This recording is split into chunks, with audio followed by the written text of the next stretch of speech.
All right, are you guys ready for part 2 of this vintage CGC unboxing? I'm so ready. I'm ready, and I'm ready for there to be no green labels and no purple labels. That's the best we can hope for. No, we can hope for all blue labels and all amazing grades, right? Amazing grades. All right, I promise to never sing again. Sorry.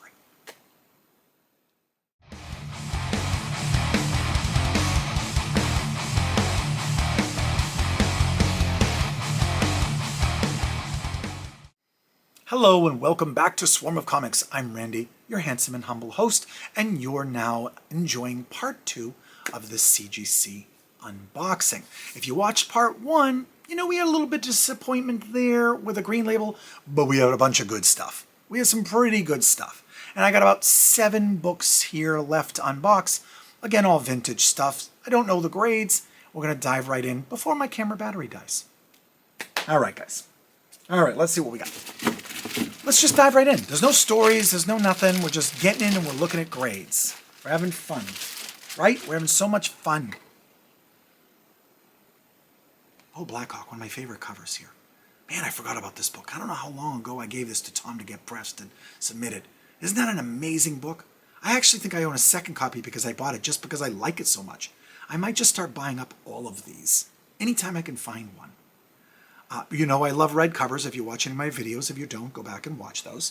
This is Blackhawk number 47, Quality Comics. And this is from 1951. Again, a wonderful, amazing year, 1951. And, you know, this is, they're actually, you know, it's interesting that there's no planes in there because the Blackhawks fly, you know, in the planes and warplanes and everything like that. And, but this is just a cool, dynamic cover. This is almost like Rambo before there was a Rambo. How beautiful is that? I don't really know the condition on this. This is a, you know, this is a golden age book. It's an okay shape. I'm hoping it comes in at a 4, 4.5. That's what I'm going to hope for.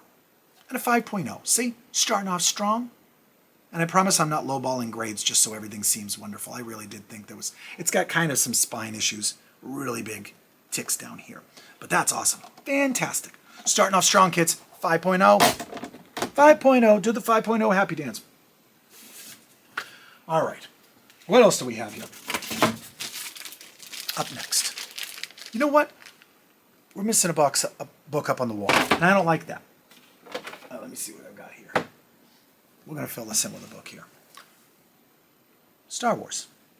It's the Marvel Super Special 1980, number 16, Star Wars Empire Strikes Back. We're going to put this on the magazine shelf. Here's the magazine shelf. Now the magazine shelf is full. It's a cool shelf. We've got Empire Strikes Back. We've got a Foom issue 5, Friends of Old Marvel, in a 9.8. Vampirella at a 4.5, obviously amazing. And then we move over to the Ninja Turtles. Ninja Turtles number 1, 7.5. It's the second print. First print of 2, 3, and 4. All beautiful books. 8.0, 9.2, 8.5. Very cool. And I hope to send out my Raphael book. I have that. It's probably not going to have great high, but I'm going to get it done. So, all right, next book. I just need it. That empty spot was bothering me. I don't know why I didn't fill it in. Tip Top Comics. Sorry, I'm looking at the book and not you guys. Tip Top Comics. You might remember this. I say this a lot, and I'm sorry, but like I'm remembering. You might remember this from another video.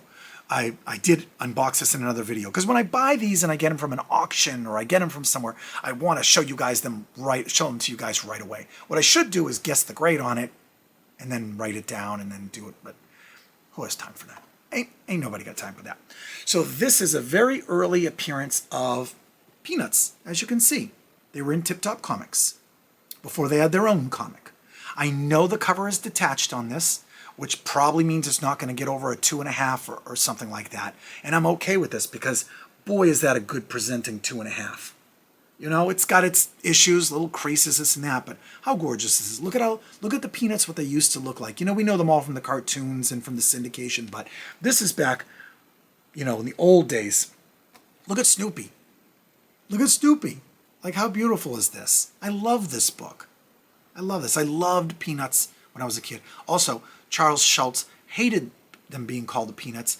He had another name for them. I can't remember what it is off the top of my head, but that's what they just named it when they put the comic strip out, and he hated it, and it was stuck with Peanuts. But anyway, here we go. So let's see what we got for a grade. A 3.0, better than I expected. Off-white to white pages. This is from 1954. Tip Top Comics, issue 186. When I play in a sandbox, I like lots of sand, don't you? Haha, big giant pile of sand. I guess that was supposed to be funny. Maybe if I was a little kid, that'd be funny. A 3.0, guys, that's fantastic. With a detached cover. Ooh, when CGC does their grading scale, there's certain things, like you could have an absolutely beautiful comic book, but if the cover's detached, say the cover in the book was absolutely mint, cover detached, you can't get over a certain grade. You have a crease across the bottom, across the corner. If it's more than an inch or 2 inches or whatever it is, you can't get over a certain grade. Like they're going to say, you can never, even if the rest of the book is perfect, you're never going over a 4.5. So I don't know what it is for detached covers. Maybe they give you a little leeway because this is a golden age book. But guys, that's an early Peanuts comic book right there. I love that. That's fantastic. Ooh, that's making me happy. That's making me happy. All right. Let's see what we've got here. Digging into the box. Digging in the... Stuck it. Hold on.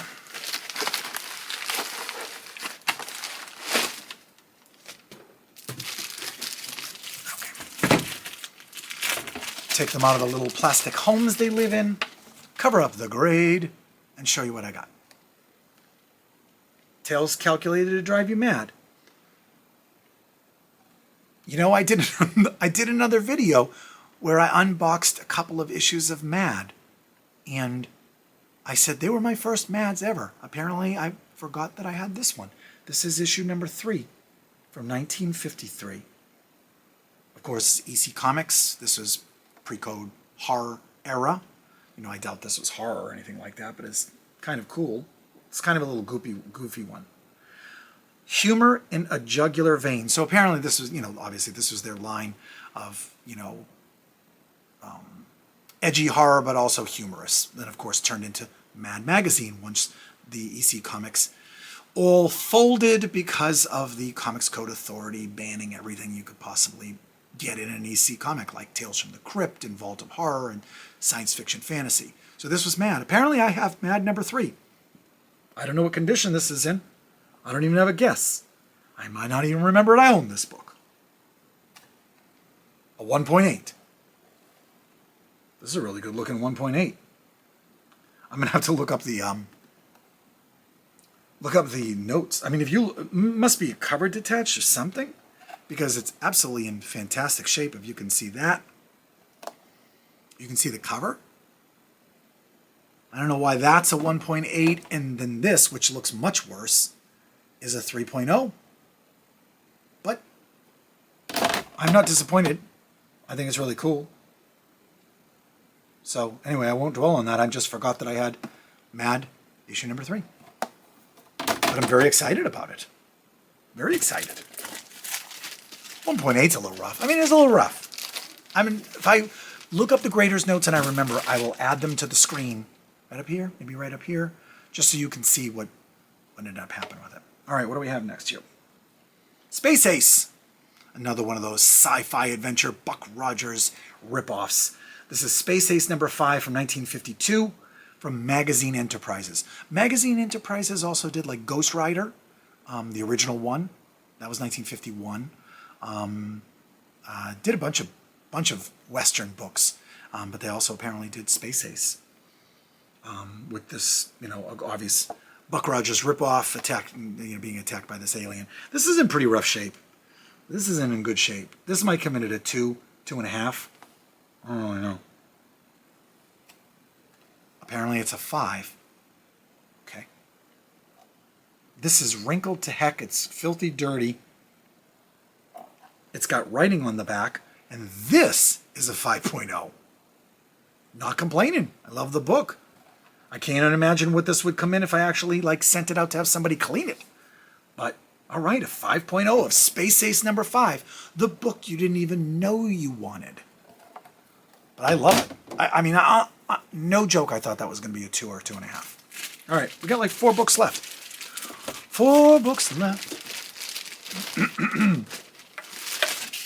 I apologize for any and all singing that I happen to do. I don't sing, I scream. If you ever wonder, I scream, I yell, I growl, all in my band, and there's no singing involved. All right, what do we have here? Super Magician. I actually have a bunch of these Super Magician books. I've started picking them up. Picked some up in auction. I picked some up from my buddy Tom. Found some in a collection. I got some from my buddy Comic Carl, Comic Tom. I've just been picking up a bunch of Super Magician books. I just think it's really cool. This is Super Magician. It doesn't really matter. This is back when they were doing numbering like pulps. And this is Streets and Smiths, which did pulps like The Shadow and stuff like that. So this is volume 3, number 10. Every year would be a new volume, and then they would have 12 issues per year. This is in a little rough shape. Yeah, pretty rough shape. I don't honestly even have a guess at what this is. 5.5. I was going to say 2.5 or 3. All right. Super Magician and a 5.5. Blackstone, World's Greatest Living Magician. Okay. Kind of a goofy, silly cover. Kind of a lazy painted cover, but 5.5. Wow, guys. Those came in. These two came in at awesome. Like, maybe I was posing for the thumbnail there. A little behind the scenes for you. Does any of this make me feel better about that Silver Surfer number 1? Not even a little. Not even a little, because that was just stupid of me. Check the books. Check the books. All right, what do we have? Amazing Spider-Man number 31. I can read, guys. I can read, I promise. I already have this, and I have this in like a 4.5, but I had a chance to pick this up fairly cheap. It's in rough shape. I mean, it's garbage. It's tossed around, but I got it for a super cheap price. I mean, I couldn't even have got it for $50 or something like that, $40, whatever it was. And it was just worth picking up. Even if I do something with it, if anybody out there is interested in a low-grade issue number 31, which is, of course, the first appearance of Gwen Stacy. I don't think she's on the cover. No, that's too bad. But this is the first appearance of Gwen Stacy, of course, the love of Spider-Man's life when he was in high school. He moved on to Mary Jane, and he did okay. Trust me, he's fine. But the tragic story of Gwen Stacy later on. So this is her first appearance. This is a low grade. If I'm going to guess, maybe a 2. Maybe not even a 2. But it's still cool to have. So let's see what it comes in at. 2.5. Oh, I thought it was going to be a 1.8. A 2.5 in this book. 1965. Steve Ditko, cover and art, Stanley Story. I don't know, I have this. If anybody's interested in this, and they're looking for Spider-Man in their collection and they need something older and can't afford a high-end copy or a higher value copy, I'd sell you this one. Let me know. Make a note in the comments. It's a 2.5 off-white to white pages. I don't even know what to sell it for. I never really thought about it. All right. Next book. Oh, this is bad news. Oh, dear. We've got a purple label. We've got the purple label of death on a Super Magician. Where did I get this Super Magician? Restoration includes small amount of glue on the cover. I don't see any glue. I mean, they're professionals. I see it. Beautiful cover, though. Red cover. Purple label of death. 3.5. 3.5. Who even cares? Brittle Pages. 1946. Volume 5, number 3. Man, that's a bummer. So I got a green label in the first video and a purple label in the second video. I can't see any glue, guys. And if there was glue on this, I can guarantee you somebody just glued it at their house to keep it together. Like, why do they really ding you for glue on there like it was clearly amateurish? I don't see it either. Sometimes you can see the glue, they'll glue on like the staples, but I see nothing there. Maybe you guys see it. Maybe when I get in better light and I look at it. Glue on the cover. I think that's baloney. I think that's baloney. And there's nothing I can do about it. I could crack it open and submit it again, and they might find the glue again, and it's just not worth it. Super Magician's not high-end enough of a book for anybody to care. But, listen, it's still a Super Magician. Bummer, though. But I will say 3.5 is a pretty good grade on it. It's actually a little rough shape, and it's got a cool cover. It's got skull, it's got hooded figures, it's got racial stereotypes, it's got all the check boxes for the people that like this weird stuff on their covers. That's just disappointing. Small amount of glue on the cover. You couldn't just let it go. You couldn't just say, well, there's a little glue. Oh no, sorry. All right, last book. Last book, and we're going out with style here, kids. You ready? Master Comics, of course, starring Captain Marvel Jr. And this is a cool cover where he's ripping off the wings off of a, what year is this, 53? So we weren't attacking the Nazis anymore, we were attacking the Russians here. So this is a Russian plane he's ripping off. This is in beautiful condition, it looks like. Fawcett Publications from 1953. This is actually in pretty good shape. I'm going to guess this is a 5. Let's see what it got. 5! Ooh, I'm pretty good. I couldn't find glue on a restored book, but I could guess the grades there. Awesome. All right. We have a good mix in these two parts of good stuff, bad stuff, crazy stuff, funny stories, singing. We got it all. So make sure you like, comment, and subscribe. Thank you for hanging out with me here. I am Randy, once again, and I am Swarmer Comics, and I am always humbled by how much you guys are, how good you guys are to me. With comments, likes, watching, everything like that, subscribing. I have like 717 subscribers. I literally thought I was going to have 5, and it's just been amazing. So I won't get too gushy and mushy on you guys, but it's been a fun ride with you guys. Thanks for joining me. Go watch my other videos and look out for more videos, and make sure you subscribe.